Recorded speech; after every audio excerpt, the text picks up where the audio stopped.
Hello, my friends, and welcome to episode 72 of the Nourish and Strengthen podcast, where today we're going to be talking about things to remember when the scale is up. So, there are so many times when the scale is just not our friend and it's not showing us what we want to see, right? So, we're going to talk today about why the scale might be up. So, we're going to talk about, of course, there's the obvious of maybe eating a little bit more than you needed, but we're going to talk about other ways, other maybe not so obvious reasons the scale might be up. And I'm going to tell you exactly what to do about it. Okay. And we're going to finish up with some tips on how to take your focus away from the scale so you can actually see better results and have a more enjoyable fitness journey. Does that sound good? Does that sound like a good plan for today? Let's go ahead and jump right in. I've got a handful of reasons why the scale might be up. Okay, first one we're going to talk about is water retention. Okay, so there's so many reasons why that might happen. One would be hormonal shifts, right? Most of us are in perimenopause, but even if we're not, you've got your monthly cycle, right? You might have some water retention either around when you're starting your period or around when you ovulate. So that could be two different times of the month, right? When it comes to perimenopause, shifting estrogen and progesterone levels, especially around your cycle, but even more so as we get a little bit older and our cycles are a little bit less predictable, a little bit more, sometimes they're long and hard to deal with, like heavy, a lot of symptoms. Sometimes they're shorter and you don't feel them quite as much. So a lot of fluctuations of that estrogen and progesterone that can lead to more water retention than normal.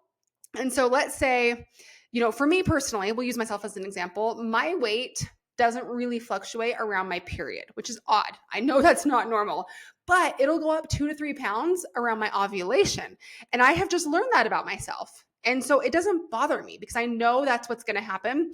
And so many times, guys, I've talked to women, they're like, my weight's up, blah, blah, blah. Where are you at in your cycle?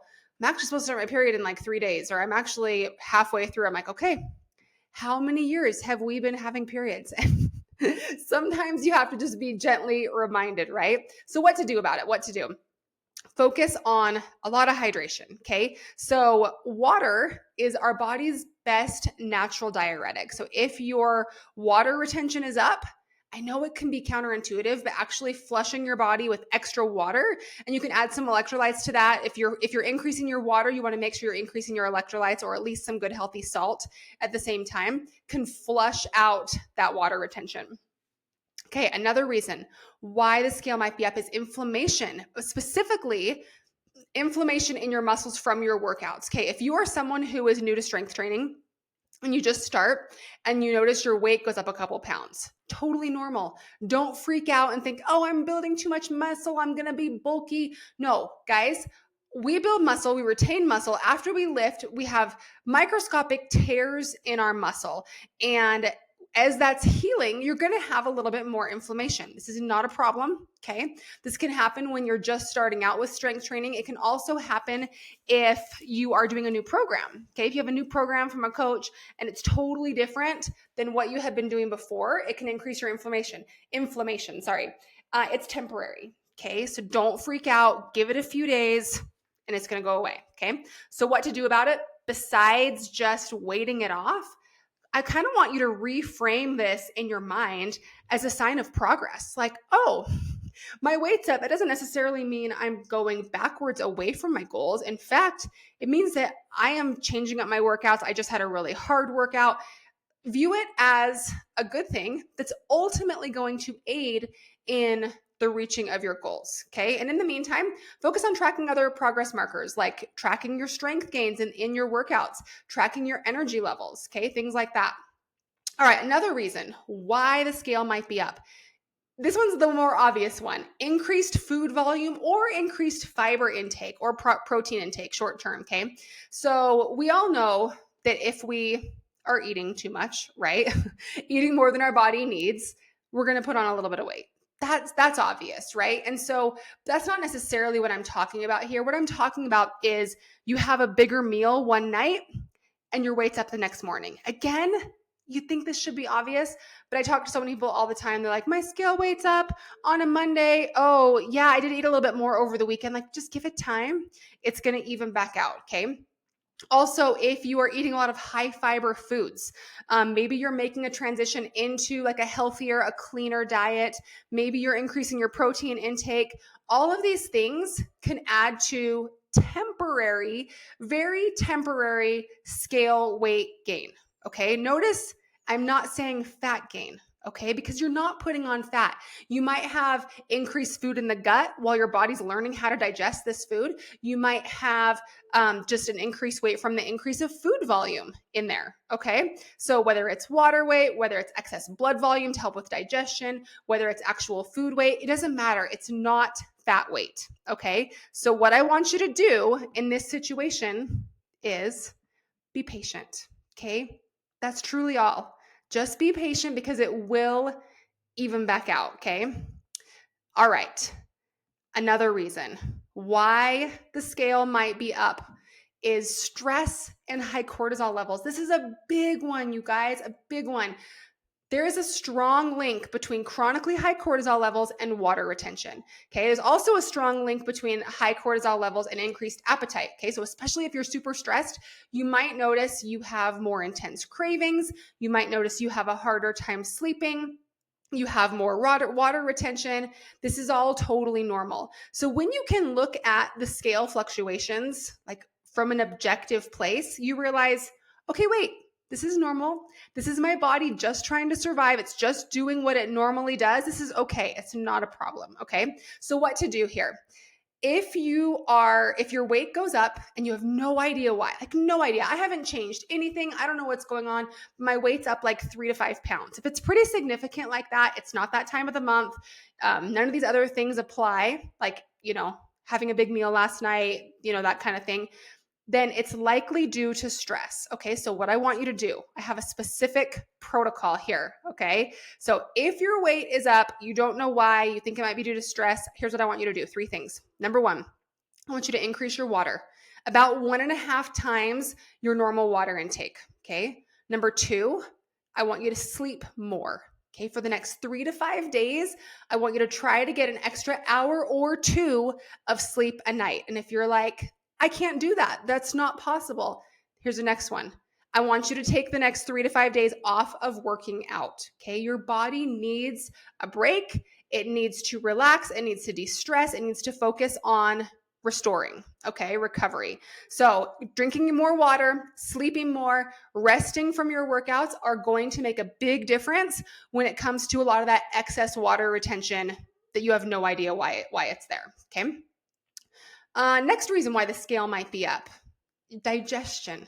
Digestion, okay? AKA, if you didn't poop yesterday, chances are the scale is going to be up today. And that's totally normal, okay? You have extra poop in your gut, extra, food in your digestive tract that has not come out yet, right? Again, it makes sense, okay? And that will affect the scale for sure. So what do we do about it? Really focus on enhancing your digestion. If you're not pooping every day, I highly recommend focusing on that and trying to get to a place where you are. My favorite thing to do is I take a fiber supplement called Inulax. I take it every single night and I poop every single morning. Okay. It is seriously like magic. I'll put my link and my code in the show notes. Okay. But it works. It works really, really well.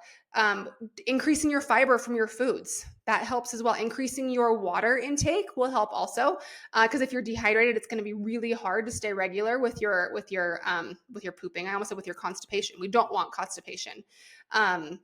Making sure you're moving regularly, getting enough steps in throughout the day, that will help digestion too. So just know, if you didn't poop yesterday, your weight's probably going to be up the next day. All right. So those are some reasons, guys. Maybe a bigger meal the night before. Maybe you're super stressed. Maybe you just transitioned into eating more protein, eating more fiber. Maybe you have some inflammation from your workouts, maybe some water retention from hormones. Those are all reasons that the scale is going to fluctuate. Okay. So let's kind of shift this conversation into how can we take our focus away from the scale. Okay, I have a few ideas, because the scale does not tell the whole story. It does not. And the more that you hyper focus on it, the less enjoyment you're going to have in your journey, for one, but also you're going to miss out on so many other wins that you're just not seeing because you're focusing solely on the scale. Okay. So, number one, focus on and track your non-scale victories. So, these are energy levels, your mood, your sleep quality, how your clothes fit. Make those be a constant focus for you. So, maybe that is in a daily practice where you choose a non-scale victory from that day. Maybe it's even a weekly thing. Maybe you're talking to your coach and you share a non-scale victory from that week.